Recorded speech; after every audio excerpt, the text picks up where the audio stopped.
हे गुरुवर, अभिनंदन है आपका। नमस्तु भव ब्रह्म ऋषि। वत्स, आगे आओ, भगवान परशुराम की चरण वंदना कर। तुम दोनों ने अपना परिचय नहीं दिया।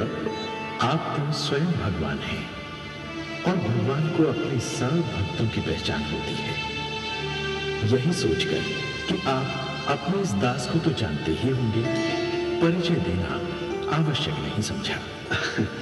ये अयोध्या नरेश दशरथ के सुपुत्र राम और लक्ष्मण हैं। भगवान, आप बड़े शुभ अवसर पर पधारे हैं। आइए, आसन ग्रहण कीजिए। मीठे वचनों से तुम मुझे बहला नहीं सकते मूर्खजनक। हम महेंद्र पर्वत पर तपस्या कर रहे थे कि शिव धनुष के टूटने की घोर ध्वनि का स्वर हमें सुनाई दिया। हम तो ये जानने आए हैं कि हमारे आराध्य शिव धनुष तोड़ने का दुस्साहस किसने किया है। बता, किसकी मृत्यु उसे यहाँ लेकर आई है? जल्दी बता, नहीं तो जहाँ तक तेरा राज्य है वहां तक की पृथ्वी उलट पुलट कर रख देंगे, तेरा सारा राज्य नष्ट कर देंगे।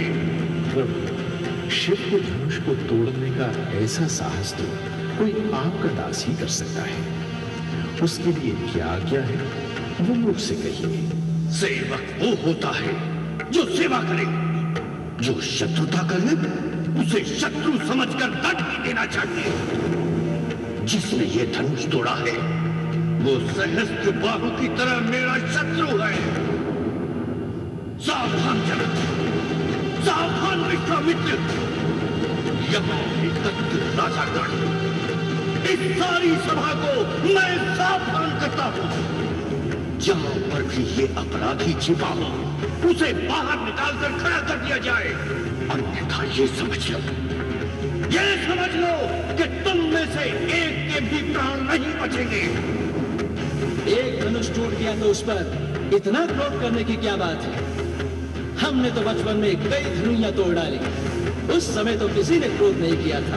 राजा के छोटे तनिक होश में बात कर। विश्व भर में सम्मानित शिव धनुष को बच्चों की धुनियों के बराबर समझता है। ये वो धनुष है जिससे शंकर ने त्रिपुरारी का वध किया था। आपको धनुष धनुष में फर्क दिखता होगा, हम तो क्षत्रिय हैं। धनुष बाण से खेलना हमारा नित्य कर्म है। हमारे लिए तो सब धनुष एक समान है। आप क्रोध त्याग कीजिए मुनिवर, बहुत धमका दिया आपने।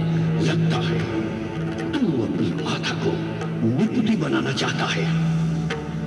मैंने तो तुझे बालक समझकर अब तक जीवित छोड़ रखा था। मैं आपको ब्राह्मण समझकर आप पर हाथ नहीं उठाना चाहता। हमारे कुल में ब्राह्मणों का वध नहीं किया जाता, उनकी रक्षा की जाती है।